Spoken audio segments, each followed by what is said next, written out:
नमस्कार विद्यार्थी मित्रांनो, मी असिस्टंट प्रोफेसर रमेश घोरपडे आजच्या चालू घडामोडीच्या भागामध्ये तुम्हा सर्वांचं मनपूर्वक स्वागत करतोय। आणि या ठिकाणी आपण आजचे जे काही प्रश्न आहेत ते विश्लेषणाच्या माध्यमातून मी तुम्हाला व्यवस्थित समजावून देणार आहे। तर विद्यार्थी मित्रांनो लक्ष द्या, पहिला प्रश्न काय म्हणत आहे, महाराष्ट्र सरकारने कोणत्या आयोगाच्या नावात बदल केलेला आहे आणि बदल करून महाराष्ट्र राज्य अनुसूचित जाती आयोग अशा प्रकारचं नाव या इथे स्वीकारलेला आहे। आणि तो आयोग हा आहे ज्या आयोगाला तुम्ही महाराष्ट्र राज्य अनुसूचित जाती जमाती आयोग असं जुन्या काळी म्हणत होतात। आलं का लक्षात? आता नाव चेंज झालेलं आहे म्हणून तेही लक्षात राहू द्या।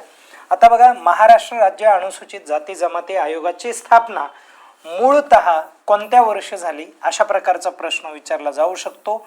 आणि त्याचं करेक्ट उत्तर काय, तर 1 मार्च 2005 ला महाराष्ट्रात स्थापना झाली महाराष्ट्र सरकारच्या माध्यमातून।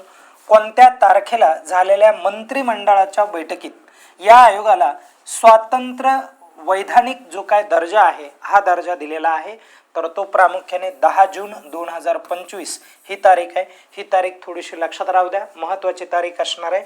चला पुढे जाऊयात आपण। नंतर काय म्हटलंय, आयोगाच्या नावात बदल करण्याचा निर्णय प्रामुख्याने कोणत्या धोरणानुसार घेण्यात आलेला होता की आयोगाचं आपण नाव चेंज केलं पाहिजे, तर हे केंद्र सरकारचं म्हणणं होतं मित्रांनो। तर केंद्र सरकारचा जो काय निर्णय आहे तो विचारात घेतला राज्य सरकारने आणि या लोकांनी पटापट असले कुटणे करायला सुरुवात केली। ओके, आता आपण पुढे जाऊयात। तर निपुण सेतू नावाचा हा जो उपक्रम आहे तो सरकारच्या कोणत्या धर्तीवर अवलंबून आहे, तर तो प्रामुख्याने प्रतिभा सेतू या धर्तीवरती अवलंबून आहे। आणि मागच्या लेक्चरमध्ये याच्याविषयी मी डिटेल तुम्हाला डिस्कशन दिलेलं आहे, ते थोडंसं बघून घ्या। आता पुढे जाऊयात। बघा, कॅन्डिडेट्स बुद्धिबळ स्पर्धा जिंकणारी पहिली भारतीय महिला कोण ठरलेली, तर पहिली भारतीय महिला ही जी आहे ही आर वैशाली ही ठरलेली आहे, म्हणून ते देखील लक्षात राहू द्या।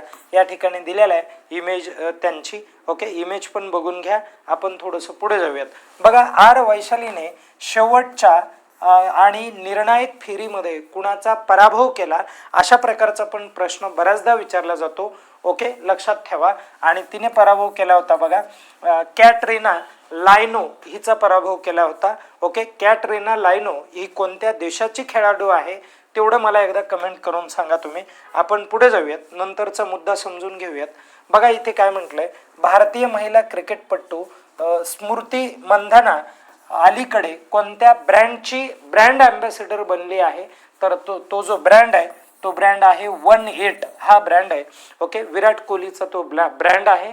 आणि आता हिला काय केलेलं आहे, तर ब्रँड अँबॅसेडर जे आहे हिला केलेलं आहे, म्हणून हे देखील लक्षात राहू द्या। आपण थोडंसं पुढे जाऊयात। लक्ष द्या मित्रांनो, बघा, बेल्जियम आणि युरोपियन युनियन साठी भारताचे नवीन राजदूत जे आहेत ते राजदूत म्हणून नुकतीच कुणाची निवड करण्यात आलेली किंवा नियुक्ती करण्यात आलेली, तर त्याचं करेक्ट उत्तर आहे बघा, प्रणय वर्मा यांची काय करण्यात आलेली, तर निवड करण्यात आली। हा त्यांचा फोटो आहे।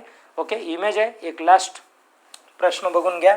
बघा, हार्वर्ड दक्षिण आशियाई संघटनेने तर पर्सन ऑफ द इयर म्हणून कुणाची निवड केली किंवा हा जो पुरस्कार आहे हा पुरस्कार नुकताच कुणाला दिलाय, तर हा जो पुरस्कार आहे हा सायनी गुप्ता हिला दिलेला आहे, म्हणून हे देखील लक्षात राहू द्या। बघा, सायनी गुप्ता असं नाव आहे बरं का, लक्षात ठेवा, सायनी गुप्ता।